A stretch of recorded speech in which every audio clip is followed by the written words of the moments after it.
And I did mention that we're getting some good news coming from law enforcement. Not necessarily the whole systemic changes that we might be praying for, but successes in various cases are still successes. One of them is the fact that the TTPS found a chop shop in the woods, which included a significant amount of car parts. I believe, I don't think anybody was directly arrested at the scene, but this is part of a wider effort of the Southern Division's effort to deal with car theft, which potentially seems to be on the rise, and arrests were made at around the same general time for various car theft rings. But Ketan, the fact that there was a chop shop, they used a special type of torch in order to minimize the noise level of chopping the cars up. I think they had something like 7 to 13 cars, I can't remember, that was found, various parts, multiple engines, and it was almost kind of ridiculous that it was just there. And the report said that fortunately, citizens decided to report to the police and kind of get the ball rolling to shut this operation down. Well done to the TTPS, and thank you very much to whoever made the report to the Trans-Tobago Police Service. It's good that we now have a better understanding of where all these stolen vehicles have gone to.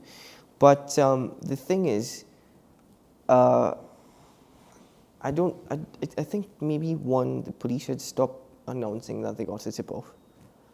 It also does not necessarily help with regards to the TTPS's ability to carry out investigations. So I understand that public partnership with the Trans-Tobago Police Service is absolutely crucial, and in no way am I downplaying that. I think this is good news overall. However, I will again, look at all sides of it, and whilst congratulating the TTPS, I'll also say, without the tips from the public, is the TTPS able to carry out investigations where we're able to identify where all these stolen vehicles and stolen vehicle parts are going to? Now, I could actually see some reasons from my perspective where you might be right. Let's not publicize that it was a tip from a member of the public. It might cause the person's identity now. Somebody might look to try and run him down. Who talked, who squealed, who's the rat? The flip side is, though, I think the reason why the police, and it's not just our police service, we've seen press conferences where police around the world have done this. You mention it because it helps encourage other people. Look, here is your fellow citizen, an example of doing the right thing. So while it does potentially expose their identity, I mean, you're not actually saying the name, right? But you're making it known that there is somebody who tipped us off, right? Sometimes when they say there's a tip, that's just cover because they need to say something in public. But in this case, let's just go that there was somebody who tipped them off. It's an example of, like, somebody did it in this case, and nothing bad happened. It was successful. The tip worked, right? It made a difference. It might encourage somebody else now, hey, this crime in my area again are too out of hand. I need to speak up. I would always encourage citizens to make reports. I understand that the fear behind it, the concern because of corruption within the Trans-Tobago Police Service, or at least alleged corruption. I've had my experiences with the TTPS. But beyond that, the reason why I say that is because the Senior Superintendent Richard Smith of the Southern Division said, they know that we know who they are and we are coming for them when officers recovered hundreds of thousands of dollars. Mm-hmm. By stating that, by stating that we received a tip-off, what you've also allowed now for is criminal gangs have their hands in almost every single thing. I don't think it's that difficult to make a call to individuals and find out who exactly gave this tip-off. And that is why I'm saying, we should be careful in that aspect. And it's to borrow your term, the irony is, at the same time, I am the one that is also encouraging people to make tip-offs. Mm-hmm, mm-hmm. But, as you've mentioned, communication is an extreme part of the job that we have to be careful with. So it would be better to see, following police investigations, following a spree of robberies and whatnot. And people might say, you're lying to the public and whatnot. No, because we also have to keep the safety in check of the citizens. My other question is, though we understand exactly, it was found in a forested area. New grant. Forested area doesn't necessarily mean in the forest. It can mean a piece of land that is covered by trees and bush. So the next question is exactly who owns this land? Right. Is this state land or is Right. it privately owned land? Well, a piece of the forest could also be privately owned. Right, so that is my thing. That is also very much a part of this investigation.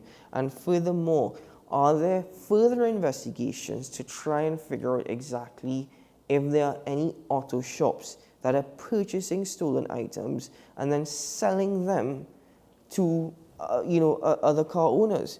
All of that needs to be a part of it in order to shut down this ring. Because every day, if you get the opportunity to go on social media, you see that a car, 2 cars, 3 cars are being stolen.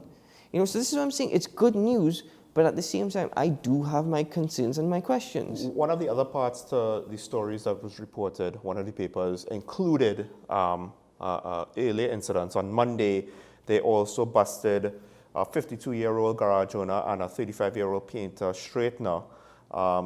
It might have been a different operation. They confiscated 13 vehicles. And one of the things that stood out to me is the fact that, well, the term garage owner and painter straightener implies these are people in the automotive service industry.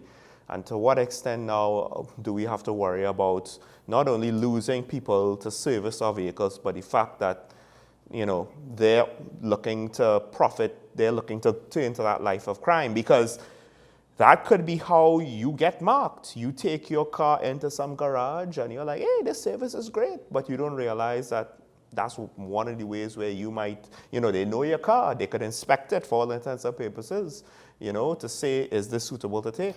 Now, according to Senior Superintendent Smith, they've raided multiple garages within the last few weeks and have arrested 6 individuals thus far. 6 individuals who have been arrested doesn't necessarily mean that they've been charged. Right? They've been arrested in custody, so they have to carry the investigations. But he went on to make another statement. We believe they've been using this location for 3 months. How do we come about with that timeline? Because he's stating that, there are houses leading up to this particular area. We believe they've been using it for 3 months. Is it that residents who reside in some of these houses are telling you, for about 3 months now, we've seen these cars passing up and down? It could just be that. Because that statement is also a very key part of this. Is it that it took 3 months for them to gather intelligence with regards to the stolen vehicular parts? Because beyond that, following this particular chop shop raid, I haven't heard anybody being arrested beyond Smith saying, we know who you are and we're coming for you. The thing is, we could know of activity happening at a location. We don't necessarily know what the activity is. So the neighbors or the people in the area, they might have known that, hey, about 3 months ago, something started happening, but that doesn't mean that they know, but it's an illegal chop shop operation. So, even if you don't know that it's an illegal chop shop operation, if you have any sort of information 3 months ago, it's not hard to go and say, wait, boy, a man opened up a garage here in the forest. No, well, they might not even know exactly what he opened up. They just know that there's more traffic, whether it's vehicular, foot traffic, that there just is more human activity. So, again, I think whilst you are examining all possibilities, and I think that is absolutely fair to do, Sean, you're a smart individual. Look, when it comes to these sort of things, never, I know that, yes, the most obvious thing is usually truth, but no, you can't always make that assumption. That will cause you to make an error at some point. That is at least that's my philosophy on it.